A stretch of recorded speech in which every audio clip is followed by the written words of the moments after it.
இந்த படத்தில் எனக்கு ரொம்ப பிடிச்சது ஓப்பனிங் ஷாட்டில் ஒரு பெரிய 2 ஹெலிகாப்டர் வருது ஆக்சுவலாக. அதில் வந்து ஒரு பொண்ணு மஞ்சள் கலர் சாரி வந்து ஃபுல் டான்ஸ் ஆக்சுவலி. அந்த மாதிரி ஒரு டான்ஸை நான் பார்த்ததே கிடையாது. என்னை பற்றி திட்டுறவங்களுக்கு வந்து எதுவுமே இல்லாமல் கொடுத்துட்டேன்னு சொல்லிட்டு நான் ரொம்ப மனசோட ரொம்ப கஷ்டத்தோடு தான் நான் அந்த மேடையை விட்டு இறங்க போகிறேன். போன படம் ஒட்டுக்காளியில் நிறைய பேசினேன். ஒரு குத்து டான்ஸ் ஆடினேன். அதுக்கு பெரிய மரியாதை கிடச்சிது. ஒரு 50 பேர் நல்ல காணொலி போட்டு திட்டினாங்க. நம்மளுடைய முதல் படம் எப்பொழுதுமே தோல்வி படம் ஒரு டைரக்டருக்கு.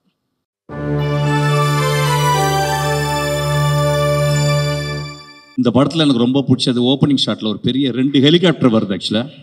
அதில் வந்து ஒரு பொண்ணு மஞ்சள் கலர் சாரி வந்து ஃபுல் டான்ஸ் ஆக்சுவலி. அந்த மாதிரி ஒரு டான்ஸை நான் பார்த்ததே கிடையாது. அது கிளைமேக்ஸில் வந்து ஒரு 250 பேர் அடிச்சு கொள்கிற மாதிரி. என்னால் படம் பார்த்து வந்து வெளியே ஒன்றுமே பேச முடியல. அந்த மாதிரி சீன்ஸ்லாம் இருக்குதுன்னு நினச்சிங்கன்னா அதெல்லாம் இருக்காது. நான் ஷூட் பண்ணிக்கிட்டேன். எங்கள் ப்ரொடியூசர் இங்கே தான் உட்காந்துருக்காரு. எங்கள் ப்ரொடியூசர் கூப்பிட்டு ஷூட்டிங்கை நிப்பாட்டிட்டு வந்து பேசு அப்படின்னாரு. நான் அந்த படத்தை ஒரு 2 வாரத்துக்கு முந்தி பார்த்தேன். One of the extraordinary experience in my life. நான் வந்து கொட்டுக்காளியும் வாழையும் பார்த்துட்டு one of the extraordinary experience of my லைஃப்னு சொல்லுவேன் 2 படத்தையும். ஒரு குரோசாவாக்கோ நம்ம கொஞ்சம் கூட கீழே இல்லை, அவங்கள்ட்ட தான் கற்றுட்டு வந்தோம். ஆனால் we can go and knock the doorsன்னு சொல்லிட்டு நாக் பண்ணிகிட்டே இருக்காங்க. பட் ஐ வுட் சே அந்த உலகத்தின் அந்த வேர்ல்ட் சினிமாவினுடைய அந்த கோட்டை கதவை 2 படம் இந்த வருஷம் உடைச்சிருக்கு. ஒன்று வாழை, இன்னொன்று கொட்டுக்காளி. நான் வந்து கர்ணன் படத்தை பார்த்துட்டு வந்து எங்கள் அசிஸ்டன்ஸ்லாம் போய் பார்த்துட்டு வந்து நான் நிறைய படம் பார்க்குறதில்ல. காரணம் என்னென்னா, ஒரு படம் நல்ல படம் பார்த்துட்டா அது வந்து 1 வாரம் ஒர்க்கு எனக்கு. ஒரு கெட்ட படம் பார்த்துட்டா 1 வாரம் ஜுரம். Because 1 movie motivates me, 1 movie makes me shit actually. நான் வந்து கர்ணன் படம் பார்த்துட்டு வந்து ஒரு பர்டிகுலர் சீன் எடுத்து என் அசிஸ்டன்ஸை வந்து சொன்னேன். ஒரு படத்தை எப்பயுமே படம் பார்த்துட்டு வந்து என் அசிஸ்டன்ஸோட டிஸ்கஸ் பண்ணுவோம். அப்போ கர்ணனில் ஒரு சீனை வந்து பார்த்து சொன்னேன். ஒரு பஸ் ஸ்டாண்டில் ஒரு அப்பாவும் ஒரு பெண்ணும் வந்து உட்காந்துருக்காங்க. 2 பேர் வந்து அந்த பெண்ணை அந்த குழந்தைய ஒரு அப்பாவுக்கு முன்னே அசிங்கமாக அவங்க வந்து ட்ரீட் பண்ணுறதை வந்து எடுத்திருப்பான். அப்போ அவனுடைய ஷார்ட் டிவிஷன்ஸை வந்து நான் சொல்லி எக்ஸாக்டாக என்ன ஷார்ட் டிவிஷன்ஸ் பண்ணணும் அதை அப்படியே சொல்லிவிட்டு நான் சொன்னேன், டேய் இது ஒரு வருஷம் எழுதியிருக்காண்டா, இப்போ நம்ம இருந்தால் எப்படி பண்ணுவோம், நீங்கள் இருந்தால் எப்படி பண்ணணுண்டான்னு சொல்லி கொடுத்தேன். பிகாஸ் ஒரு படத்தை பார்த்தா பிறகு இப்போ வெற்றிமாறன் படம் பார்த்து ஒரு ஷார்ட் வச்சிட்டோன்னா அந்த ஷார்ட்டை வந்து நான் பார்த்து அதை ரிசீவ் பண்ணி if it is extraordinary I will take that into my marrow. அப்போ நான் சொல்லும்போது வந்து இல்லைடா மாறி வந்து இன்னும் கிராஃப்ட் வந்து அப்படி இருக்குடா, நல்ல ஃபிலிம் மேக்கரான கிராஃப்டை வந்து இன்னும் வந்து அவன் பாலிஷ் பண்ணுண்டா அப்படின்னு சொன்னேன். My friends, you don't believe, நான் வாழை பார்த்தா பிறகு I was astounded, I was shell shocked. அவன் வந்து ஒரு படத்தை அவனுடைய ரூட்ல இருந்து சொல்லும் போதே உடனே அவனுடைய மிச்ச படங்களுடைய விமர்சனங்கள் எல்லாமே வரும். கிட்டத்தட்ட ஒரு 2 டிவிஷனாகத்தான் இப்போ தமிழ் சினிமாவாக மாறி இருக்கு. சப்போர்ட் அண்ட் நாட் சப்போர்ட், இதெல்லாம் நிறைய பாலிடிக்ஸ்லாம் நடந்துருக்கு. ஆனால் இதை அவன் சர்பாஸ் பண்ணுறான். அவன் என்ன பண்ணுறான், ஒரு கதையை தன் வாழ்நாளில் அவன் வாழ்க்கைக்குள்ள அவனுடைய ஒட்டுமொத்த வழி, சந்தோஷம், காதல், நட்பு, எல்லா எமோஷன்ஸ்களும் ஒரு 8 வயசு 9 வயசு பையனுக்குள்ள இருக்கும்ல, அதை வந்து நம்மள்ட்ட வந்து எடுத்து வந்து காட்டிருக்கான் இந்த வாழையில். இந்த படத்தை ஏன் பார்க்கணும் அப்படின்னு கேட்டிங்கன்னா, நம்மளுக்கெல்லாம் ஒரு 7 வயசுலேருந்து இந்த சைல்டுஹுட்னு சொல்லுவாங்கள்ல, அதோடைய மெமரிஸ் வந்து நம்ம தலைக்குள்ள அப்படி இருக்கும் சாவர வரைக்கும். என்னை பொறுத்த ஒரு மனிதனுடைய மரண படுக்கையில் அவன் கடைசியாக ஒரு இமேஜ் வரும் பார்த்தீங்களா, நிறைய இமேஜ் வரும். அம்மா வரும், அப்பா வரும், அவன் பெத்த குழந்தையுடைய இமேஜ் வரும், என் மகள் வரும், இப்படிலாம் வரும்ல. அதுக்கப்புறம் மிக முக்கியமாக வர இமேஜ் அவன் சைல்டுஹுட்டில் அவன் ரொம்ப சந்தோஷமாக இருந்த ஒரு இமேஜும் ரொம்ப சோகமாக இருந்த இமேஜும் அவன் சாகும்போது வரும். அது ஒரு நார்மல் பீப்புள்னால அதை வந்து வெளியே சொல்லலாம். ஒரு ஆர்டிஸ்ட் மட்டும்தான் அதை ஒரு நாவலாக எழுத முடியும். ஒரு புதினமாக படைக்க முடியும் அல்லது ஒரு பயோகிராஃபியாக எழுத முடியும். Very rarely in the whole world of சினிமாவில் there are very few directors are able to articulate their inner experience. அது எனக்கு தெரிஞ்சு இந்தியாவில் அந்த மாரி செல்வராஜுக்கு நடந்திருக்கு. Actually he was able to articulate எப்படின்னா, இந்த குழந்தை வந்து ஒரு அரை மணி நேரம் அம்மா காணாமல் போயிட்டா அழுவும் பார்த்தீங்களா, அந்த தொண்டைக்குழி அப்படி இது அந்த மாதிரி அழுதுருக்கான். உடனே நம்ம நினைக்கலாம், ஓ ரொம்ப சோகமான படமா? இல்லை, எனக்கு தெரிஞ்சு இந்த 10 இயர்ஸில் நான் பார்த்த சந்தோஷமான படம் இந்த படம். அந்த வாழை எவ்வளோ பச்சையாக இருக்கோ பசுமையாக இருக்கோ அந்த அளவு பசுமையான படம் இந்த படம். வேர்டன்ட்னு சொல்லுவாங்க இங்கிலீஷில், வேர்டன்ட்னு. அது ஏன் அவன் நம்மள்கிட்ட சொல்லணும் அப்படின்னா, அவனுக்கு ஒரு மொழி இருக்கு. அந்த அந்த அந்த தியாகராஜன் குமாரஜன் சொன்னால் டெக்னிக்கலாக இஸ் எவால்வ்ட் அப்படின்னு இருக்கான். நம்மளுடைய முதல் படம் எப்பொழுதுமே தோல்வி படம். ஒரு டைரக்டருக்கு வணிக ரீதியில் வின் பண்ணிடுவோம். ஆனால் நம்மளுடைய ஃபார்மில், நம்மளுடைய ஆர்ட்டில், நம்மளுடைய அடைக்காத்தலில் நம்மளுடைய previous movie always a bad film. அதனால தான் எல்லா டைரக்டரும் இங்கே இருந்தவங்க எடிட் பண்ணி முடித்த உடனே அந்த படத்தை ஹேட் பண்ணிடுவாங்க. they will be spending years and years to edit the film. Once it is edited, when it is projected on the screen, it is a bad film. அவனுடைய மிச்ச படங்கள்லாம் அப்படி தான் இருப்பான். ஒரு நல்ல டைரக்டர் அப்படி தான் இருப்பான். இந்த படம் அவன் வாழ்நாளில் I don't think he can make a better film than this. Mari, you can't do. I believe so. Because so much of truth in this film. ஏன் ட்ரூத்னா, ட்ரூத்தை எங்கே கண்டுபிடிக்கலாம்னா, ஒரு 8 வயசு பையன்ட்டு நீங்கள் பேசும்போது ஒரு 6 வயசு குழந்தைட்டு தான் அவ்வளோ ட்ரூத் இருக்கும். மாறி அதுக்கப்புறம் நிறைய ஃபிக்ஷன்லாம் மிக்ஸ் பண்ணலாம். ஆனால் இந்த படத்தில் கிட்டத்தட்ட வந்து ஒரு தாய்ப்பால் போல வந்து அவன் வந்து இந்த படத்தை சொல்லியிருக்கான். இந்த படத்தில் நான் வந்து ஃபார்முக்கு இந்த படம் வந்து ரொம்ப முக்கியன்றேன். நான் என்ன சொல்ல வந்தேன்னா, அவன் பார்த்த வாழ்க்கையை, மறக்க முடியாத வாழ்க்கையை, நிறுத்தவே முடியாத அந்த அழுகையை,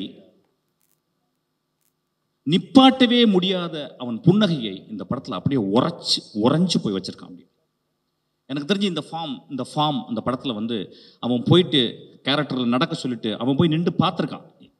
இங்கே நின்று நான் பார்த்தனா, அங்கே நின்று பார்த்தனா, இங்கே கேமராவை வைக்கலாமா அப்படின்னு அப்படியே ஒரு கோழி தன் குஞ்சுகளை அடகாக்கும் பார்த்தீங்களா, அந்த மாதிரி ஒவ்வொரு இடத்துலையும் ஒரு கோழியாக அவன் கேமராமேனாக ஆகணும். கேமராமேன் நான் சொல்ல மாட்டேன், நல்ல பையன். ஆனால் இது முழுக்க மாரியினுடைய விஷன். நண்பர்களே,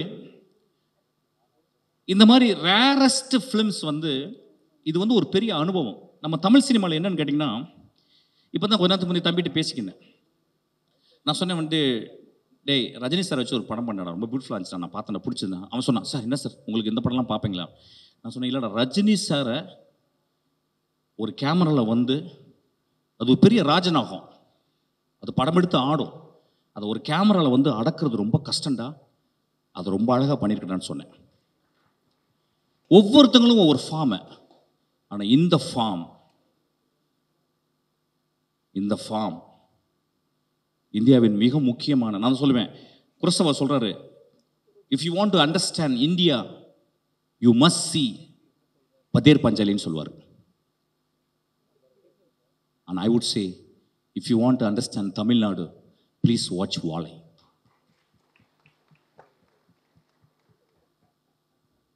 இந்த படத்தை பார்த்துட்டு வந்து நிறையா சொன்ன மாதிரி, இல்லை சார் இது வந்து ஒரு படம் மாதிரி இல்லை. ஆமாம், படம் மாதிரி இருக்காது, இது வந்து பாடம், இது வந்து உங்கள் வாழ்க்கை. இதில் ஒரு டீச்சரை பற்றி சொல்லியிருப்பான். நம்ம வாழ்க்கையில் அம்மா தங்கச்சி எல்லாரையும் விட்டுட்டு நம்ம அதுக்கப்புறம் சொந்தம் இல்லாத ஒரு சொந்தம், அது யாருன்னு கேட்டால் டீச்சர் தான், நம்மளோட டீச்சர். அந்த டீச்சர்கிட்ட தான் நம்ம வந்து அதை வந்து காளியாக பார்க்குறதா, தேவியாக பார்க்குறதா. அம்மா கிடையாது, தங்கச்சி கிடையாது, அக்கா கிடையாது, ஆனால் அவங்க யார் அப்படின்னு பெரும் தவிப்பு இருக்கும் அந்த குழந்தை. அதாவது இந்த கம்மிங் ஆஃப் ஏஜினுடைய முதல் பெண் அவ. எனக்கு தெரிஞ்சு இந்தியாவில் அந்த குழந்தைக்கும் அந்த டீச்சருக்கும் உள்ள ரிலேஷன்ஷிப்பை எந்த படம் இந்த மாதிரி போர்ட்ரே பண்ணதே இல்லை. அந்த டீச்சரா வந்து ஒரு குழந்தையை நடிச்சிருக்கா. Oh what a performance, oh my God. அவளையும் மலையாளத்தில் தான் கூட்டி வந்திருக்கான். அதுதான் பெரிய வருத்தம். டீச்சருங்களே இல்லை போல் ஆக்சுவலாக. One of the extraordinary performance. நான் நிறையா பேசலாம், நான் ஷூட்டிங்கை விட்டு வந்திருக்கேன். இன்றைக்கி தான் ரொம்ப நாகரிகமாக பேசியிருக்கேன்னு நினைக்கிறேன். ஆக்சுவலாக நான் ரொம்ப சந்தோஷமாகவும் ரொம்ப வருத்தமாகவும் இந்த மேடையை விட்டு இறங்குறேன். என்னை பற்றி திட்டுறவங்களுக்கு வந்து எதுவுமே இல்லாமல் கொடுத்துட்டேன்னு சொல்லிட்டு நான் ரொம்ப மனசோட ரொம்ப கஷ்டத்தோடு தான் நான் அந்த மேடையை விட்டு இறங்க போகிறேன். போன படம் ஒட்டுக்காளியில் நிறையா பேசினேன், ஒரு குத்து டான்ஸ் ஆடினேன், அதுக்கு பெரிய மரியாதை கிடச்சிது. ஒரு 50 பேர் நல்ல காணொலி போட்டு திட்டினாங்க. நண்பர்களே, மேடையில் பேசுகிற மாதிரி போர் எதுவுமே கிடையாது. Utter bore. I'm not speaking, I'm just performing like a clown. And I'm very sure I'm the most sad clown. இந்த 2 படங்களும் என் வாழ்க்கையை உருட்டி போட்ட விட்டதையா. இந்த 2 படங்களும் என் நாக்கை அப்படியே ஒரு முடிச்சு போட்டுருச்சு என் நாக்கில். எனக்கு பேச முடியல. அப்போ நாங்கள் பேசும்போது அடுத்த வார்த்தை என்ன தெரியக்கூடாதுன்னு நான் பேச ஆசைப்படுறேன். ஏன்னா நான் அடுத்த வார்த்தை தெரிஞ்சிச்சுன்னா நான் நல்லா பேசுகிறேன்னா, வெற்றிமாறன் நல்லா பேசுகிறானா, ராம் நல்லா பேசுகிறானான்னு இப்படி ஆகிடும். அதனால் நான் கெட்ட வார்த்தைகள் பேசுகிறதையும் தயவுசெய்து பொறுத்துக்கங்கன்னு சொல்ல வரேன். ஒரு பெண்ணை பார்த்து நீ நல்லா இருக்கமா, அழகாக இருக்கமா சொன்னா, அப்படிங்க என்ன மாதிரி இருக்குடி அப்படின்னு சொன்னால் தான் அவள் அழகு. அப்படி சொல்ல விடுங்க. இன்னைக்கு ரொம்ப வருத்தத்தோடு நான் மேடையை விட்டு இறங்குறேன். நான் எதுவுமே பேசலை. Please watch this movie. Please bloody watch this movie. It is going to transport you to some other level.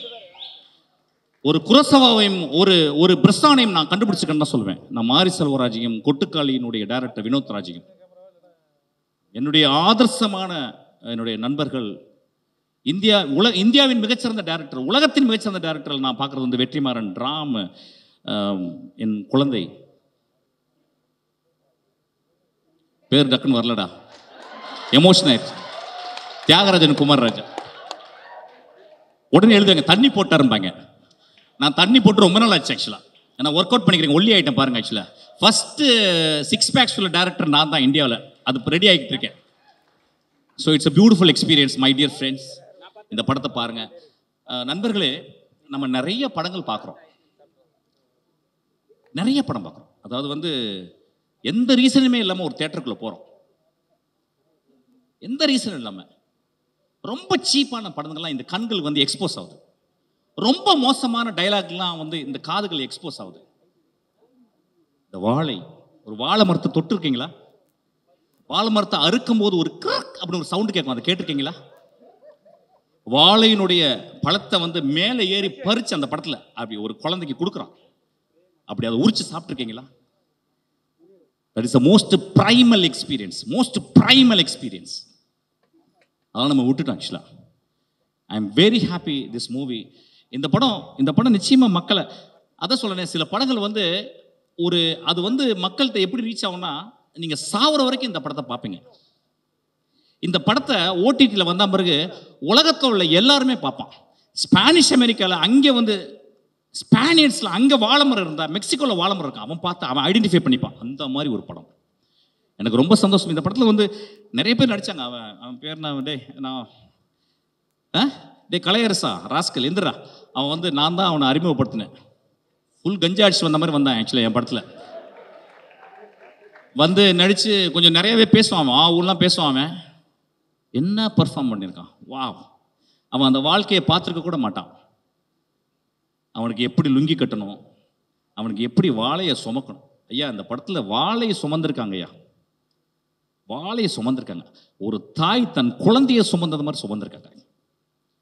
So it's extraordinary experience. ரொம்ப நல்லா இருந்துச்சுடா. ஐ லவ் யூடா. ரொம்ப நல்லா இருந்துச்சுடா. There is miles to go and you prove that's. சூரிய அளவு இல்லை, இருந்தாலும் சூரிய பக்கத்தில் வந்துட்டேன். தேங்க்யூ. உலகத்திலே ரொம்ப சந்தோஷம் ஆர்ட்டை பார்த்து ரசிக்கிறதும், அதை ஒரு பெரிய ஆர்டிஸ்ட்டுங்களோட உட்காந்து ஆர்டிகுலேட் பண்ணுறது தான். I am so happy. எனக்கு நம்ம ஒரு 4 ஆர்கெஸ்ட்ரம் இருக்க மாதிரி ஃபீல் பண்ணுறேன். Thank you so much. Love you. Thank you so much sir. அடுத்ததாக கர்ணன் திரைப்படம்